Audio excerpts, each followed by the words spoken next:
Now we're live. Now we're live. Yeah, we are. Sweat Equity Podcast. We're going to do it live on Facebook, our Facebook page, to kind of incentivize people to kind of go over there, watch. When we're going live, you get that little tweet. You get that little notification that we're going live, and it's very exciting. Very exciting. I'm just popping out right there. You popped out. That's Eric popping out. Hurts. I'll work you down a little bit.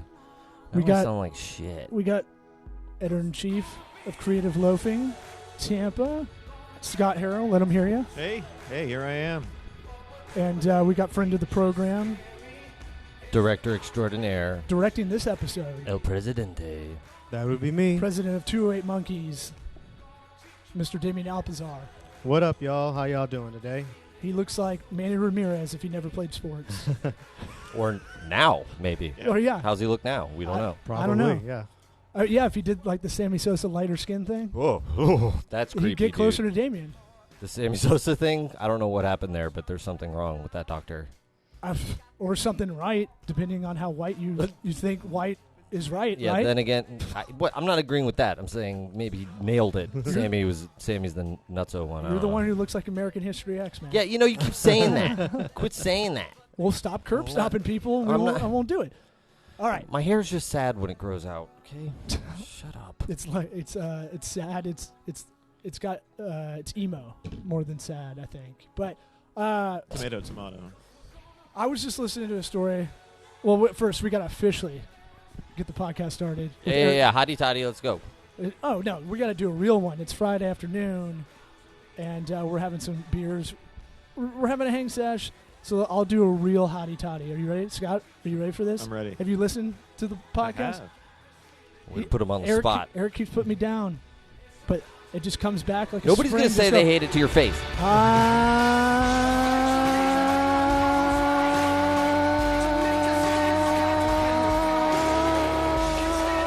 Toddy. God almighty. This is the Sweat Equity. Worst one yet. Yeah. That's the best, man. You got to get a little fired up. You're alive, right? Right? I'm already fired up. Let's go. Sorry. Okay.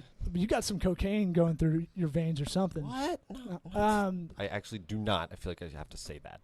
So, Jesus. I was, it is Florida after all. I was watching a video last night of Neil Patel, who I think former Google guy, Google exec, and it was about content online. It made me think about what I wanted to talk to you, Scott, about while you're here. Is I want to hear your story of how you got to where you're at, because I don't think we've had you on to where you've talked about that. No. And then, I feel like a lot of things.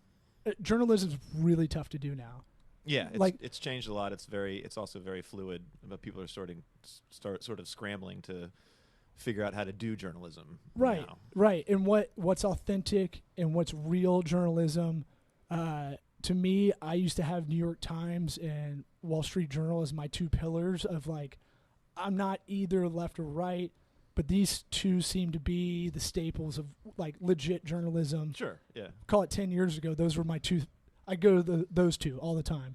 And now I feel like both have jumped the shark, and I don't even know what to read anymore necessarily. But to bring it back to what I was looking at last night. So Neil Patel is a Google SEO expert. He does these videos on LinkedIn. They're actually pretty great for the digital hustlers that are listening to this podcast. I would recommend following him. But he's talking about basically doing the Deadspin Gawker media formula. Find someone who does an article legit, who does all the research, wrap your opinion around that, put the researched legit article in parentheses and quote it and link back to that, but put your opinion around it. Get at least 300 words on it of your opinion on that, on an opinion of an opinion. Yeah, essentially.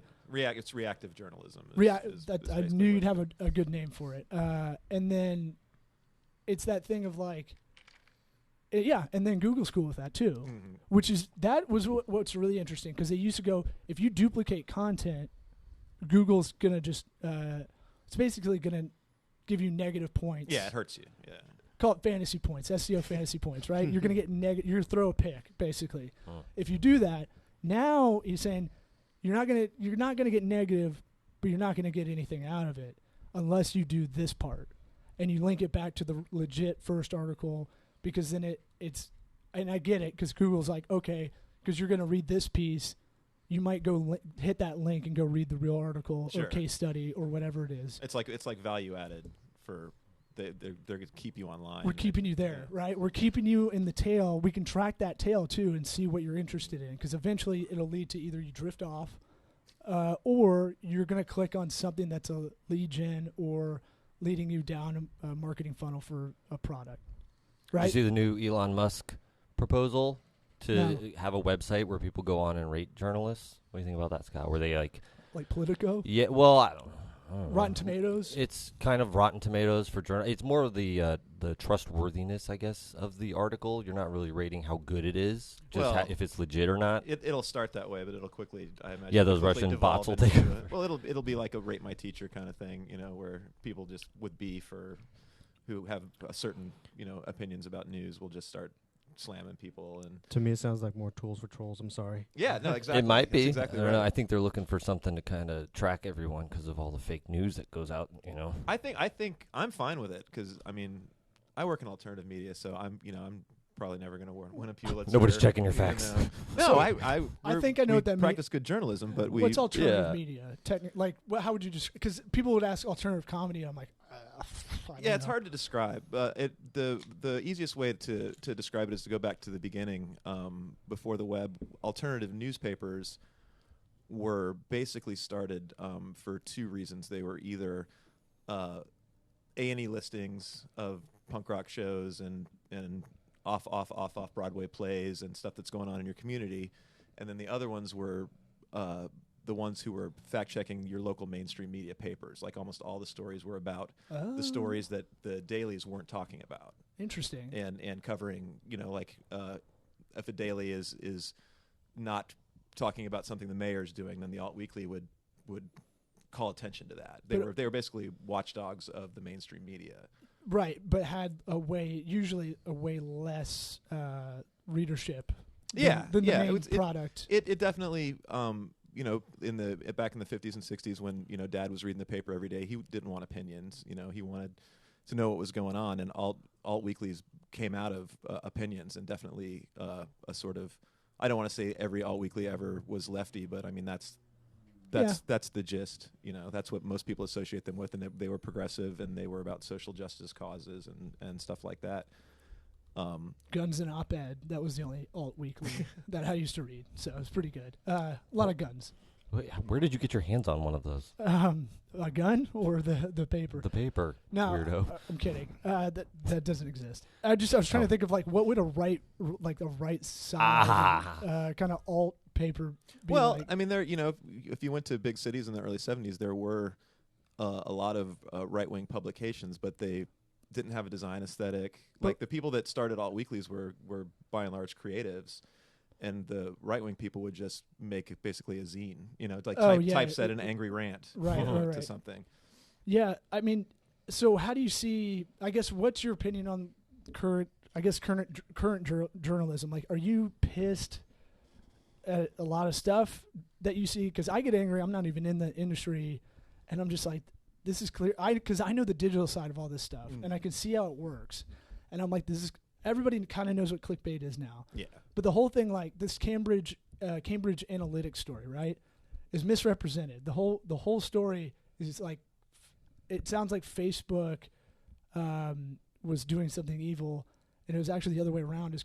It sounded like Facebook had a leak, and it was the other way around. Is Cambridge basically scraped and stole a bunch of data. Yeah, but nobody knows who Cambridge Analytics is, but everybody knows the word Facebook, right. So you're going to work it into your story. They're the monolith, and thus we hate the man, right? And so, and it's always, if you're punching up, it's always kind of a good angle, I feel like, because most people feel like they need to. I hate when people say that in comedy, too. You should be always punching up, and it's like, I don't know if that's the best way to go about it. Sometimes it's really, really fun to make for fun of people. I'm just saying, if that's your number one angle or number one mantra of how you do anything opinion based or whatever art you do. I don't know if that's the best thing. That's not truthful. That's just you're just doing it to do it. Then Right. Yeah. Like it's not what you really feel necessarily. I do my comedy to just bore people, just get them really sleepy, just get them real tired. Ooh, I'm popping. It's gonna out. come in handy soon with them kids. And now your daddy doing 10, right to bed. Yeah. Oh yeah. I'm doing dad puns all night. And Yeah. They're like, I do it too. I don't though. know English. You have like a fake brick wall in the kids' room. I can hear my Stand in front I can of it, hear start my talking. wife's eyes roll at some of the puns I'm doing. But she's in the other room, like, and I was doing like Three Little Pigs, and I was trying to make it fun for me, and then she's like, oh. Just giggling to yourself. So where do you see what? I'm sure you've got something that's bothering you with the mainstream media kind of thing, where it's. No, I would say all media. I mean, it's just really sad. Nice. What I I mean, like it. it's, No, it's no. true. I was hoping you didn't go. No, it's all good. No, But then I'd be like, No, there's a lot about news media that's really, really depressing because people are being forced by the environment to, like you say, shape stories in a certain clickbaity way or cover stuff that really doesn't need to be covered, but you have to get your 80 blogs a week up, or and there's not a lot of resources being expended on more long-form journalism and more in-depth studies because there's just no time and no pay to send somebody out for a week to dig through police reports and FOIA requests and again, I'm definitely not a hard news journalist. I never claimed to be. No. That's not my beat. But even in whether it's soft news features or hard news, you don't have the time anymore to really, really tell a compelling and original story. And it's really sad. Got to get it out now. I believe the term Yesterday. is flaccid news, not soft news. We're girthy First or dick flaccid. joke at what time is it? Oh, yeah, how long Let's we see make here, it? write that down. That's a little late for us. I know. So- No use of the word girthy yet either, and I'm the first one. okay. Weird. That is a little strange. I We're know. a little slow. Sorry. Is it anybody's girth day? Okay. So Save the puns for your kids. yeah, the girth puns for my. For I'm my totally kids. gonna use My it later. daughter was like, huh? But I would say, all right, let's flip this more over to kind of careers in journalism. We always try to make this show more pragmatic advice than anything. Yeah, sure. And I'm sure you get hit up all the time. You're the EIC now. That sounds like a badass role. Editor-in-chief. Yeah, but I knew that. And so Mazel Tov, by the way. Thank you. It's huge. Is this new? It was bitter. This is the last couple of bittersweet. months. It's Oh, bitter- it's awesome. bittersweet. Congratulations. Thanks. Yeah, the paper was our parent company, who's owned the paper probably 7 or 8 years now, sold it to another media group that specializes in alt weeklies, and they made some budget cuts, and frankly, we had a couple of layoffs, and I was offered. David Warner, our old editor-in-chief, basically fell on the sword to save some other people's jobs because he had one of the bigger salaries. And Seemed so like a good Thanks, dude. David. Yeah, he seemed like a good dude from everything I've He's read. a All the great writers guy. that Yeah. worked there that stayed there you wrote something really nice. A bunch of other people I read at the time, and he sounded like a good dude that was really a martyr in a way in your kind of community. In my opinion, yes, I would say that. He's worked in alt weeklies a really long time, and he really understood the heart and soul of it was community, and that extended not just to coverage but to the newsroom.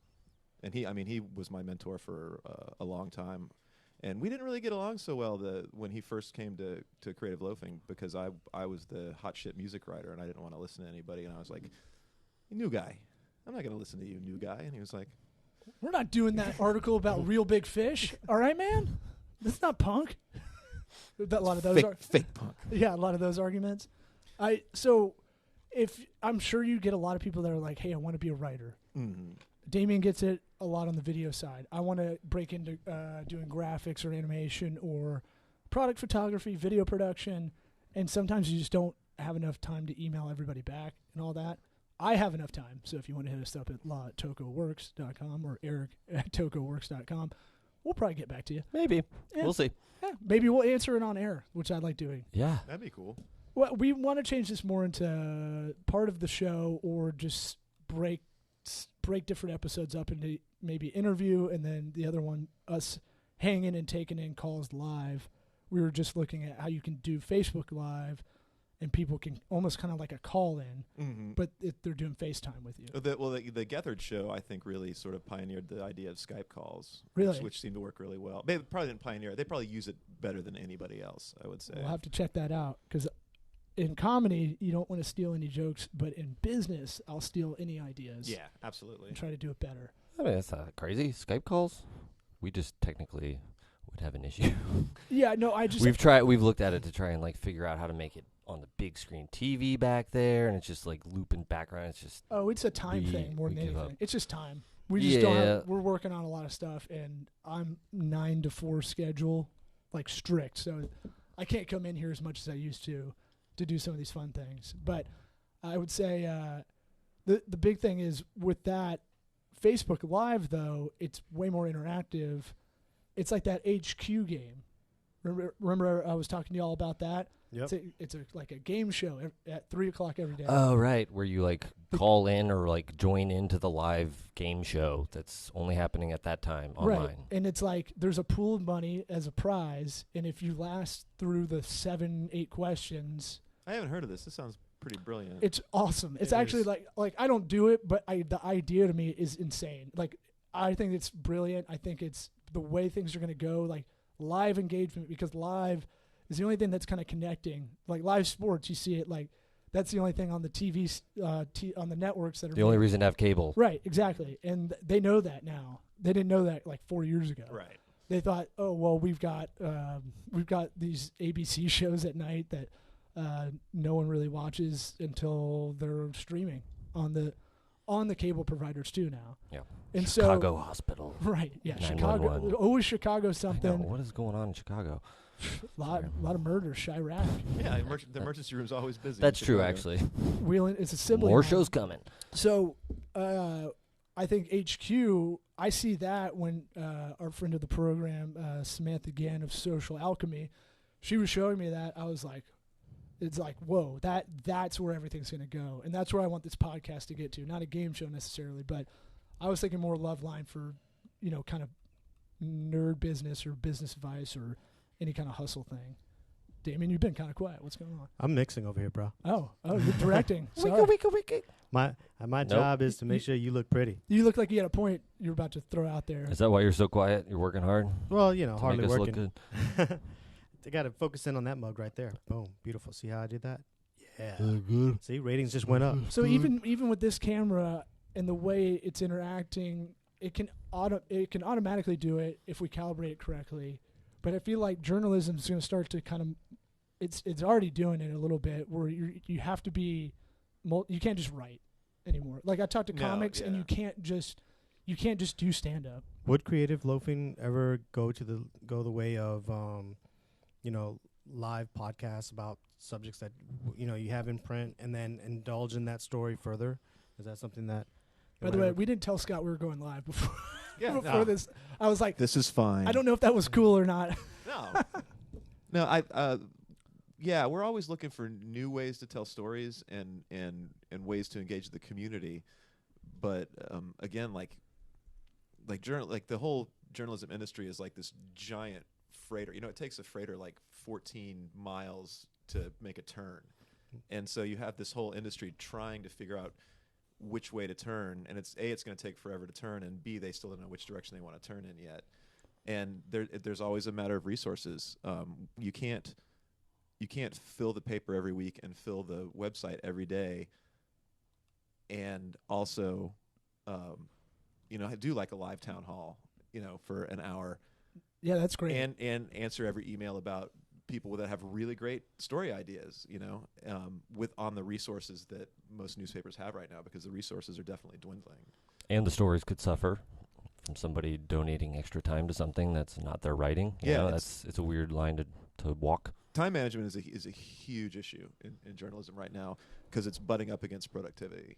Well, time management in journalism has always been. It's always been story, get to press, and there's always this window of diminishing time. It seems like everything that I've ever seen, whether it's real or not, because obviously TV and movies, maybe they fantasized. Yeah, it's a little bit. romanticized to a It's certain romanticized degree. to a certain degree, but at the same token, though, I've actually been on working with magazines that had to get things released for, let's say, fall, and it seemed like fall was only 3 months away, but fall came 15 very minutes quickly. later, Yeah. the deadline It's was like, there. what?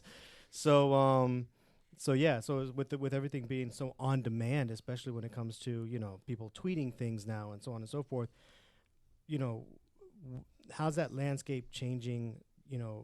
The stories that you put on page. I think that the real sea change is going to come when nobody's printing paper anymore. I think that's when the news outlets will finally realize that they'll have more time to spend on video hangouts, and they'll have a little more time to spend on doing some research, because the person that's writing print stories will be able to shift over to something else. And print is our biggest expense. Actually, printing the paper is Creative Loafing's by far our biggest expense. And you could kind of see it over the years if you lived here. And Creative Loafing's in Atlanta, Charlotte.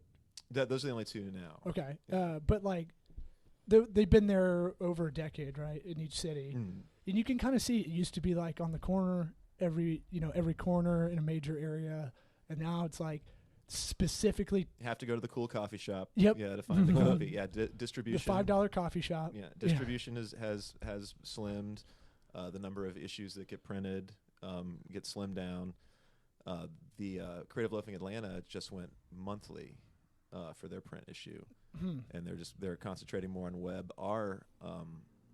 The Euclid Media Group, the company that bought us, is very, very bullish on web, but they're not willing. They're like me. They grew up reading alt weeklies and playing in punk bands and all that shit, and so they want to keep a print product as long as possible. Right. But I think that they also understand that it's coming. I think you got to go like vinyl, right? That would be go great. stone tablets. Print print an issue. I would love to put out an issue of Creative Loafing on vinyl. Well, that would be amazing. There's that. Literally I on vinyl. Literally, Yeah, just listen to all Now us reading the the stories. newspaper read to you by Scott Harrell. I'm not going to read it. I'll get somebody with a sultrier voice to read it. Damien. But I think it still has its. I'll audition. It'll still have its nostalgia. I actually personally like. I used to make fun of our lawyer clients because they'll print out everything in email. Yep. And they'll read it on a piece of paper. I used to make fun of it, and now I find myself printing out more stuff again. I went when I worked at my first job at a mutual fund company. I print out Bill Simmons's sports report, like 5,000 word mailbag, and I go in the bathroom and take a shit. Just be sitting there. Take a shit. Why'd you put that in air quotes? Because I wouldn't even poop. I poop before work because I'm a hero like that. And you still haven't had a hemorrhoid, just sitting there reading. No, I have healthy poops. I don't push. Lucky. No, I'm literally sitting there with my pants on the seat. My pants are up on the seat. Ew. Just reading the. That's gross. Is it grosser than your actual ass on the seat?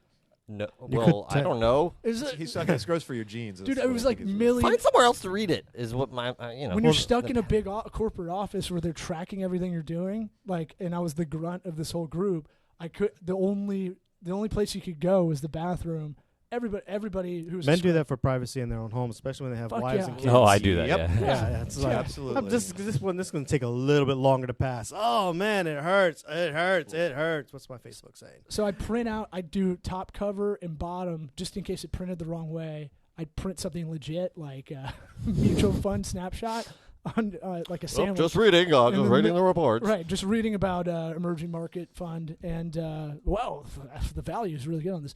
And then in the middle would be 15 pages of Bill Simmons' mailbag, and I go and just read that. Now, I used to make fun of people who print it out. Now I'm back to printing out stuff because I can't concentrate a lot of the time because there's a tab right there on Chrome or Safari or on my phone, or something pops up, and I can't read what I want to read a lot of the time. Yeah, there's a million distractions with online reading. I agree. I like picking up the paper. I like picking up the St. Pete Times. I like a book. The paper. I like a hardbound book. I've gotten Kindle was a lot. I got used to my Kindle very quickly. I still like to read a physical book, but I'd like to travel a lot too. And the convenience factor is just insane. Over taking 3 books with you, you know. But no, I there's just nothing like having the tactile product in your hands. I totally agree. No, I like we had an intern in here and she didn't take it, but I like giving books Yeah. Even though I consider my books on here trophies, like look at what I did. Look what I read. I read all half of those probably. Yeah. I bought all You of them. did buy them. I bought all maybe. of them, for sure. But like I used to call them little mind trophies. Like, hey, look, you know, I'm not just a natty light drinker. You know, I'll read a Tim Dorsey novel for fun. That's what I do. But or Carl Hyacin, those are my favies. Those are my guilty pleasures. But you guys know who that is? Quarterback at University of Miami, I'm Tim a Dorsey. Ken Dorsey. Huge Carl Hyacin fan. Yeah, Carl Hyacin. He wrote the book Striptease, right? But the movie didn't do it justice, really. No. That was based on a book. There's no. My brain is going to explode. Much better book. I almost didn't say that because I was like, it's going to bastardize What? Carl Hyacin. Yeah. And Burt Reynolds. Oh, Burt. I mean, How you can't dare you. bastardize Burt. He was Reynolds. actually the best part of that movie. Right. So, or Jimmy's fake And titties. the tits. Yeah. But Yeah, I'm but, looking- but, hey. but Burt. Yeah, sure, Burt. check out this thing Fake titties, I but saw about. It's called TimeFlip. It's a time management dodecahedron. And it's this big like, Dodecahedron. ball. It looks like a ball, but it's. that Would so you mind right? turning that to the screen I for think the viewers It's for a second? It's a Dungeons and Dragons die. It's like Huh. yeah, it's like a 12. I think And they dodecahedron can't is a see it. 12-sided. 12-sided, Yeah, that's why I don't know why you're telling me to do that. I'm just trying to see what happens. But this thing's cool because you can rotate it and you assign sides. So if you put your email side up, it like gives you an alert when your time's up doing email. Then you rotate it in a different way. I don't know. I thought it looked cool I think that's kitschy. for idiots. I don't know maybe. if that'll actually work, right? Like, I don't know. Would it? I mean, I looked at it. I was like, that's Grab so it. stupid. And Let's then try I was it. like, maybe I could. let's use try it that. out. Try it out. We'll try it out. Try it out. Time flip. How much send, is it? Send one to Yeah, Time Flip. Works, and they'll try it out in podcast. And I'll love it. I swear. So- See, spoken like a true editor-in-chief who knew how to get a plug in there. Yeah. Thank you. Yeah, well, I mean, the thing we got to make money somehow. We gotta get some money going into this machine. Hey, we get stuff sent to us all the time. Yeah? Yeah. Sometimes we write about it. Sometimes we don't. But yeah, we get local beer sent to us all the time. Of course, we're gonna write about local beer. What's the best and worst thing y'all have gotten? The best thing is definitely Jameson sent me a Caskmates bottle that was aged in Guinness barrels. That was probably the best thing I've ever been sent. Yeah. And again, I don't ask for this stuff. I don't solicit this shit. The worst thing. Integrity. It's interesting they can send booze. I feel like there's be a rule against you can that, mail right? booze. It's Like crazy. you can just straight up. Do y'all? You can have booze as an advertiser, right? Yes, we can. We don't have a lot of liquor advertisers, but it's legal. There's yeah. weird rules with like TV, radio about that. Like you. Well, the cigarette. There's rules. Yeah, with cigarettes has been and ruled liquor, out. you can't be within like 5 pages of content that's for children. Oh, weird. or- They judge it by pages. yeah, That's that's the weird. distance. yeah. Yeah. That's the distance. That's kind of like having a liquor store by the schoolyard. Yeah. It's the Yeah. same idea, I guess. Huh. You interesting. Can't have cigarette ads like near a cartoon, for instance. It's like a federal statute. Joe Camel. You probably can't have like a call to action. Like cool cigarettes can't put like a cartoon, and then like, hey, check us out in 5 pages. Yeah, Joe Camel changed all that.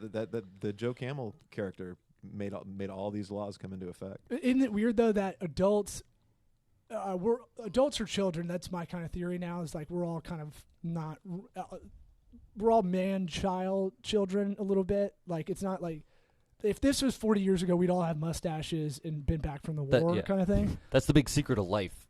Right. You get to be our age and you're like, oh, nobody knows what the fuck is But going on. you ever look at pictures of guys our age that 40, 50 years ago, they look like they're old as hell. they're Yeah, 55 they've does. seen some shit. Yeah. So Yeah, like, really. Hard life. I'm literally wearing board shorts and a tank top on a Friday at 3:00 in the afternoon, and I haven't cut my hair or shaved in like 7 days or something like that.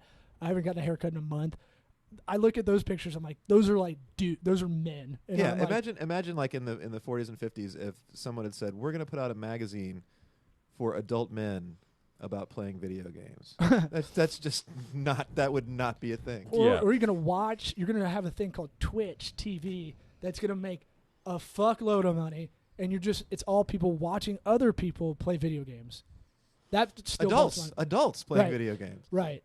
And look, I think there's value to video games. Don't get me wrong. I think it's good for your brain as like a strategy thing. Like I think it helps you like playing chess. I think it can help you in other ways. But when it's a lot of your life, that's when like I give Damian a lot of shit for comic book movies and all the nerding out he can do on that, but he'll also fire back that all the shit I love about college football is probably way too much, even if I do try to justify it by having a podcast. It's all the same storylines, just different situations. Right. There's how many stories total think there were that Vonnegut says? 5 great stories. Yeah, there's only 5. So Oh, they great. all fall into that. You know, everybody dies at the end. Wow, that took a dark turn. Sorry. It's the clouds outside. It's like I know, Everyone it's really, dies. It's really dark out. that's how it goes, man. So It goes. we always like to ask anybody that's kind of in a good position career-wise, you know, what's a good advice you give out, you dole out? Say someone's in high school, hey, I'm graduating soon because it's May, just graduated. I'm not going to college, which I think is smart. Mm-hmm. But I agree. how do I break in? What do I do? Or, I'm sure you get a lot of people that try to ask advice through someone else, right? Like someone will be like, hey, my nephew wants to do something. There's a lot of that. I get a lot of stuff from people directly too. So what do you say when someone's like, I want to try to get into being a writer? I definitely would say don't try to break into print journalism.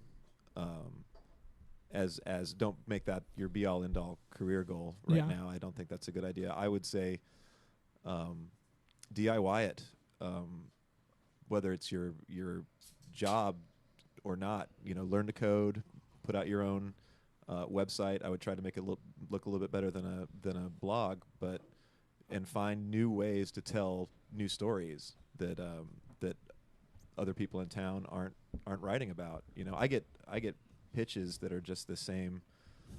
The same. I want to interview Mayor Kreisman. Yeah. Well, He's the cool mayor. Clearwater? We've done it to death. Do you read the paper? Right. Like pitch me something that you haven't seen in the pages or on the site. But Yeah. also make sure that you have something out there that we can go to and be impressed by. I mean, that's really if you write me and you don't send me clips, I don't even write you back. Do you guys? Send clips of like. It doesn't even matter if it's for another major publication. At least send me a link to your website, where you have actual writing. Oh, they say like figure it out almost like. Well, no, they're just like how. Just trust me. How would I go about getting to write for Creative Loafing? And it's like, well, that tells me that you probably haven't written for anybody, right? Because you don't have any idea how to pitch. Oh yeah, or like you're probably not doing it on your own because you're kind of doing pitches in another way. You're kind of pitching ideas probably to your friends a lot. I'm going to try to write about this. Well, write about it. Don't go. I'll write about it when somebody gives me the green light. Go ahead, put it somewhere. So you want to see assertiveness in that direction. I always compare. Do what you want to do for free until you get paid, kind of thing. I go back and forth on that. I wouldn't do it. I wouldn't it's do a it. catch-all. Yeah, I wouldn't do it for someone else for free unless you're interning or you've decided that's what you're going to do. I wouldn't want somebody to feel forced into that position. Right. But I mean, assertiveness goes a long way. My first professional job writing was I was in bands in the early '90s in Tampa and St. Pete, and the guys that ran the State Theater, the No Clubs guys, put out every other week. They put out a very it was a zine, but it was a very well put together zine. Uh-huh. Good art, good cover, and there was a guy that was coming to shows all the time who was he was a local musician himself, but he ended up editing the thing, and he and I got into a conversation on a drive up to Gainesville to play, and I just started bugging him about writing. Yeah. I was like, let me write. And he just, at some point, somebody else dropped out, and he threw me a couple of jobs. Do you guys actively scout new writing talent? We don't. I mean, we definitely know. Somebody will always tell us, like I read the Minaret, or I'll read, is it the Crow's Nest, the USF paper, and you'll see the people that are the up and comers that are standout. I gotcha. Sort of have Should their be called chops. the bullshit. That's good. absolutely Write that one right. down. Much better. Write it right Much down better. right now. This is why I'm the Don Draper of the digital community. Yeah. I'm getting cocky. Sorry. My dad pun skills. I would say Not really a pun. assertive. Yeah, bullshit. Assertive. You have an editor-in-chief here, okay? Grammatically, you need to be straight. Technically, that's a pun. Yeah. What? Suck What? that. The Suck on bullshit. that. Oh, I thought you Wow. were saying Suck Don on Draper that was a pun. girthiness. I'm sorry. skull You're right. can of a Bullshit penis. is a You know what? You need to absolutely really load up the podcast because we're really low on dick jokes and girthy. So please Yeah. hit us with a. So how many dicks do you see in an? No, I would say the advice you're giving back is kind of similar to what everybody says. It's I hear Damian say it a lot too. For people that are interested, it's the thing of like, be assertive, do your own stuff. Like if you really want to do it, you'll do it, and you're not going to be good. Know that you're probably not going to be that good. But there are a lot of people on the other side. I think what a lot of kids need to know is that just like you were saying, like, hey, when are you going to let me? When are you going to let me? When are you going to let me? A lot of managers are maxed out a lot of the time. They're not proactively thinking, like Eric was asking, are they proactively looking for talent? Sometimes it's just, being there is enough. It's the Woody Allen rule. Yeah. 90% is showing up kind of thing. That's how I got a lot of like stand-up gigs when I was like 21. Was I was just not a douchebag, and I would hang out in the back of these open mics or shows that I wasn't on, but I'd just be like, how can I do that? But I wasn't like, yo, let me get on this show. Like I saw a lot of people do that. I'd just be like, what's the path? Try to be really polite and courteous and wait till the show's over and all that shit. So It's like everything has the hard knocks, one way or another. Whether it's sitting at the comedy club for hours or just writing your own blog, you're gonna earn it some way. Yeah. You don't just get handed and anything. if you have a choice, write the blog. Yeah. The sitting in the back of the club, not that fun. Stand up is a lot of work. Stand up is a lot of sitting around. Yeah, but you're right about right place because there'll be people who'll check in with me every couple of months or whatever. Still looking to see if you need any freelancers, and I won't talk to them for a while. And then one day there's the news story that nobody can go cover, and I'll just pull somebody that had clips whose cover letter didn't have a million typos in it. Wow. And be like, hey, can you go do this? And it's kind of like a trial by fire. That stuff like that definitely happens. It really has to do with that whole sticking in your brain power. Yeah. You got to sit there and say, we tell people it doesn't matter what position they do on set. They want to get on set. PA is the most sought after. It's a gopher. It's not a glorious position, but it's Everybody could like you. everybody gets to know the person. And everyone asks, so what else do you do? And it's like, just because you're there and you're constant, and people's like, hey, I remember that guy. Joe is a recent PA that we got on set, and he's like, hey, remember that guy? Who's that guy who was running around, who was like really like energetic, who was there all the time? You mean Joe? Easy to Joe, work yeah, with. Joe, Yeah. easy to work with. Yeah, let's get him on this next one. Let's get him on the next one, and then eventually, he got in the position that he really wanted, but that took just being in people's ears and being in their consciousness, and people tend to forget that part. That it's not like, hey, listen, do you need a writer? No? Okay, cool. I'll check back with you next year. It's like I don't remember what happened last month, much less what happened last year. Right. And if you're writing all the time anyway, whether you have a gig or not, whether you're writing on your site or you're funny on Twitter, I mean, I remember that stuff. I mean, like you said, it just sort of gets in there, and you're like, oh, remember that guy? He'd be good for this particular story. Would you recommend someone trying to break in a little bit or trying to get a semi-paid gig, whatever you want to call it, to write on Medium? I feel like that feels like the platform for a lot of people to like, at least online, there's people, I call it scraping, because there's some trash like kind of sites out there that'll pull these rookie writers up from there. That I guess I've read on. I try to read about it on Reddit because we have a friend that's been writing a lot on there, and I was like, I wonder how many people do that path. And I guess there's a lot of sites out there that just aggregate as much as they can. Yeah. And they don't really care about a lot of stuff, but they're getting a lot of free labor essentially. Yeah. That's ad exactly what it revenue. is. I don't actively read Medium looking for new writers for Creative Loafing because basically, I mean, honestly, we're not looking for new writers. No, you got a big supply. Like you've got people wanting to work there, and we talk about that with employment for a lot of our clients is like, be the place that there's a waiting list. Be the place that there's a lot of people hitting you up wanting to work there, and that's a culture y'all have created. Oh yeah, over absolutely. time. I want as soon as I moved here, that was one of my goals was to write for Creative Loafing. Yeah. Back when it was the Weekly Planet. By the way, huge fan since the Weekly Planet.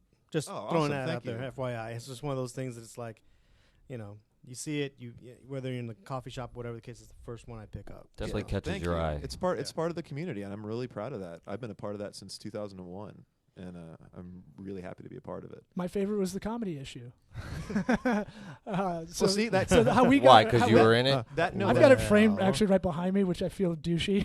Yeah, a little. I can actually reach out and touch it right now if I because want. it feels like I'm wearing the band shirt and going to the concert. Yeah. I didn't realize. I realized halfway through this How's interview. that bad? It just feels weird that, hey, like I put it here, like, oh, remember this? Like, remember when you came in the office?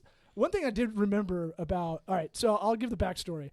I got super pissed that there wasn't, not super pissed, but just perturbed. There was 40 issues of Artisan Coffee and then 15 slam poetry cover issues.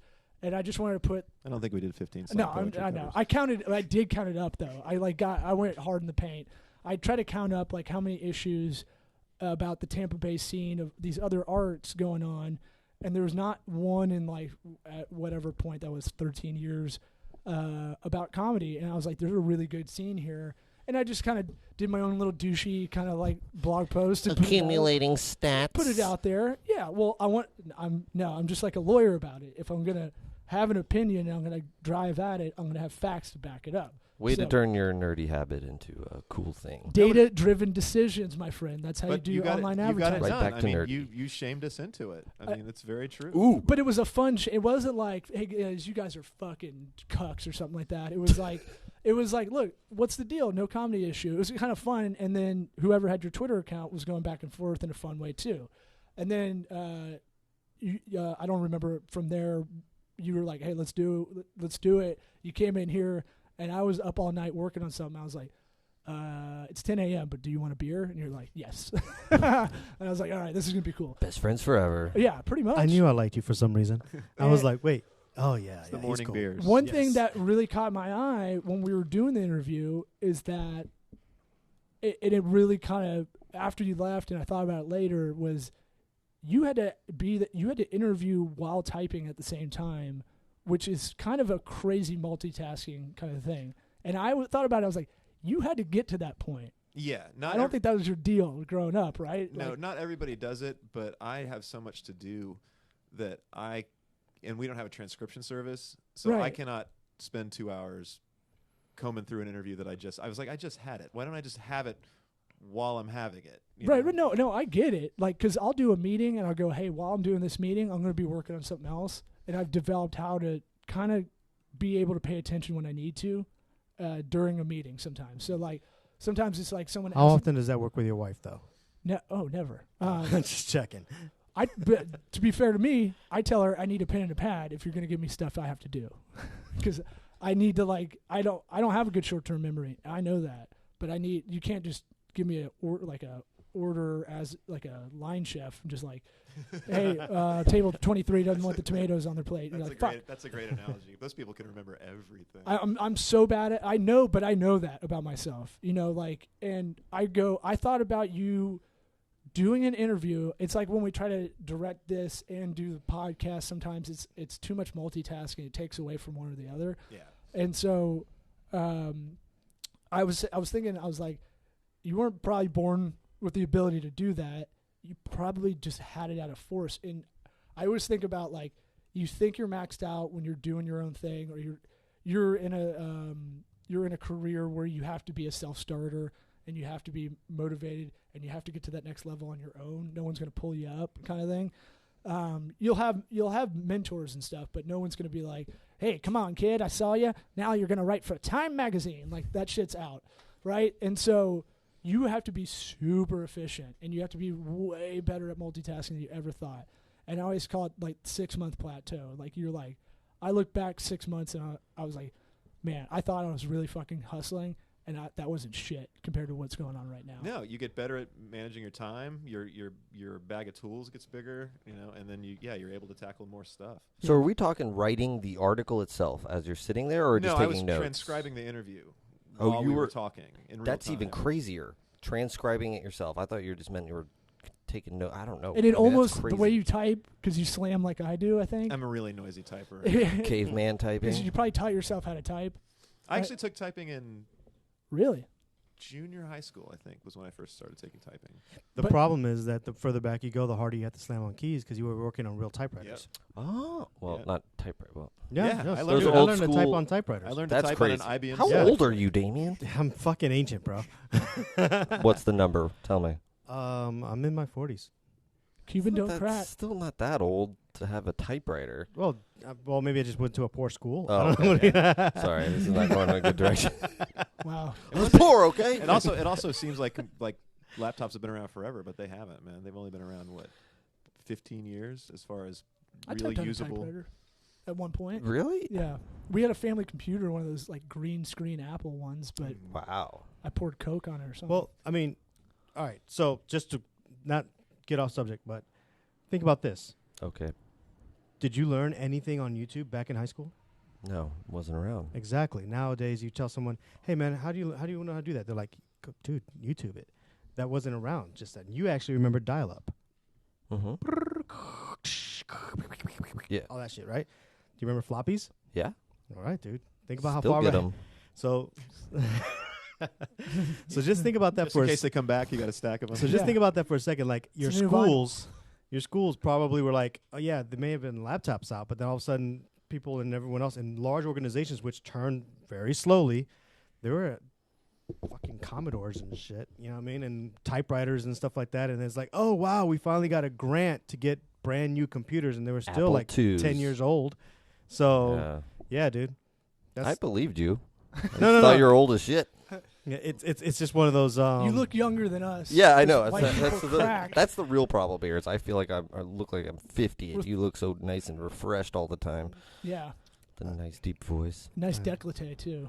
So I'm Damien. I'm working on my décolleté. So, all right, we got a couple more minutes to close this mother out. Anything? I should have asked you if you had anything you wanted to bring up while you were coming in. I'm bad at the pre-interview stuff. No, it's good. I like Shooting from the sort hip. of freewheeling style. Yeah, what comes up comes up. What do you see kind of in the future, I guess, for how things are going in the industry, or I mean, it could even be with what y'all are doing at Creative Loafing. But I know that's hard to kind of. I don't want to put you on the spot like that. No, I do think that people are gonna, especially younger people that are just coming out of school, that are more not just want to be writers, but want to be creative and want to tell stories and want to do journalism in a new way. They're going to find some really amazing ways to tell stories, whether it's coding, video, a combination. Like every story could be its own site, Yeah. And whereas people 5 or 10 years ago, people used to lost my train of thought. It used to take months to put together a website. You can put together a website now in a week, We push everybody to Squarespace. Hey, Squarespace, what's up? Give us a promo code. Where's the promo code, Squarespace? Damien, can you do a two-shot over here? Two shot, Yeah. right? Hey Yeah, Wix, here's your No. opportunity Wix is to muscle garbage. Garbage ass We're Wix. Squarespace. We're Squarespace lovers. We're going to be the Squarespace Gimlet winners of, Yeah. of When whatever do we contest. win the contest? They're doing a contest. Squarespace and Gimlet Media are doing a contest. Who's the podcast host for them? And we're like, we talk about Squarespace probably every other episode because we work in that Squarespace so much. Squarespace space. Is that what you? Space- yeah. Is that what you almost Did I said? say it? But we were like, hey, just give us a promo code, and at least it'll help incentivize more people over there. You have your two shots, so if you're going to say something, say it straight to camera. Hey, Squarespace, Gimlet, we're your new hosts. That's all I want to say because we're going to cut that. We'll wrap it in an ad. It was live. We Okay. we'll cut it out. We'll Yeah, wrap keep it in it. an ad. I'll target everybody that works there. I've already done it. It's creepy, right? Yeah, Targeting the zip code of the Gimlet I looked offices. up their We're coming offices, for you. and I looked up where both offices are. I looked up He did that. the That's true. ages, age range. Yeah, there's one in Ireland for Squarespace. It's like a 5-story office. Welcome I looked to up- Squarespace. Looked up the Sorry. address, figured it out. I go, okay, probably It's a- this range to It's a this range. podcast on just how much you could cyber stalk somebody these days. Dude, this is like nothing. This is like you can track like people, like you can track like executives if you really want to. I was sharing notes with someone that was telling me they'll go to a trade show. You walk in their little area, the little geo-tagged area. You get on their Wi-Fi without really knowing it because it's open source, so it's just open. And you know how people are like, you should always have like a password for it because you don't want anybody to steal your stuff. Think of the opposite. No, but if you want to flip that. So your phones will automatically get to the better version of that Wi-Fi at a trade show or something. Now they got your info. Now they got your low jack of a phone. They follow you all the way to your house. Now they got your address, basically. They can figure out where you live. Then they'll send you a packet over there. Who's they? Who should I be watching out for? Future law. Future. They people is like future me, law. people like Freaked me that really want to target. If you wanted to target C-level executives or really hard to get to, kind of. What if we're below sea level? What if we live in Denver? We're above sea level. You could technically use that technique to start sending issues directly to advertisers' homes. Just be like, bam, here you go. Super Potential high-end potential creative advertisers. Yeah. Sounds really efficient. It'd have to be all about like that would be the right wing alternative newspaper, really. If it's all executives. Stoke the fear. Yeah. But so that's the crazy shit. That's account-based marketing. That's integrated marketing because it's jumping over different platforms and it's tracking so well. It's scary because your phone, that's a low jack. This thing goes, you basically go to work and you go home. Yeah. So you can kind of figure out by deductive logic on IPs. Which is the home. Yeah, and which is work. And you can figure it's fucking creepy. Because these phones, you can't customize the way you want all the time. You can have a lot of security on it, but what are you going to do, walk around with a VPN all the time? You won't get, it'll be hard to like do anything. So anyway. I have a quick question. We're not a rant. I have a quick question. So, stories, right? How do you decide on your stories? And would there ever come a time, because as you start to move away from paper, would there ever come a time where you simply, have your writers vet your stories and maybe even have contributors that are like, this is a creative loafing contributor, not a writer, so you're not exclusive, you're a contributor, which means that you can supply a story, and if we like it, we'll post it. So it's kind of like they're giving like exclusives or anything like that. Is there anything of that kind of organic nature? Yeah, crowdsourcing type nature that could still offer, kind of an end, but still allow your writers to, obviously have the exclusive, and then, like I'm just kind of curious about that. I know we're running out of time, but I was just kind of curious as to how do you pick the story, and then how do you decide what content you want to actually go forward with? Most of the content that we post online on a day-to-day basis just sort of comes across our transom through Twitter, RSS feeds, what the other papers in town, the stories they're working on, and then there's stuff that we always have in a hopper that's sort of dictated by time of year it is. The elections are coming up, so we're talking to all the local politicians, and that's stuff that can go out. We can work on that over the course of a week or something. It doesn't have to be that day. But we're doing a lot more stuff that's just quick turnaround stuff for the web while we're working on longer form pieces for the paper. And as far as contributors go, I don't see creative loafing ever like going to like the patch model where there's a lot of people contributing, because at the end of the day, we're a newspaper and we're responsible for what gets printed or what gets posted. And it has to go through one of our editors or through me. We have section editors instead of writers on staff who also write, but they're also editors in charge of their own channels, music, food, A&E, and we don't have a news editor anymore. We lost her. Sorry, Kate. Hope you're doing well. We miss you. Shout out to Kate. But we work with contributors that we trust, and like we'll give them the keys to our CMS, but they can't publish anything unless one of us has looked at it and vetted it. And it's part of a time-consuming process, but at the end of the day, we want to put out quality news, and so we have to maintain some sort of not like a snobby thing, but just there has to be a protocol. You need quality control. Yeah, and that's good. It's actually refreshing to hear someone in your industry kind of talk about that? Because it's not really talked about at all. From someone there, right? From someone inside. Well, it's funny because you live in this bubble and you think everybody knows how your sausage gets made, and a lot of people really don't. You know, they just read the sausage. Oh God, yeah. Just read the sausage. Just reading sausage. The new all Creative day. Loafing tagline. Veiny sausage. So I've got a hard out in about 2 minutes, but the one thing I did want to bring up, we're very fortunate to have you running the show over at Creative Loafing and Tampa Bay Times as two very good. I would trust both of them.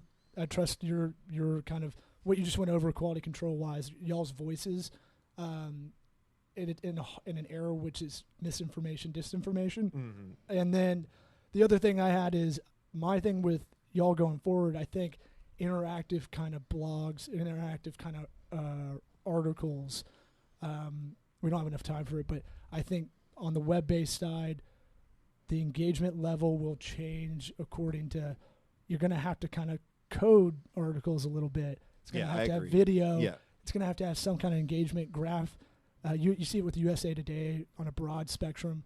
They do a very good job of infographic kind Was of it the colors. Was it the Times or the Post that did the one about Florida hurricane season? They did like a whole separate site, and it was gorgeous. I mean, it was all animated graphics and like live animated infographics that popped in and out. It was beautiful.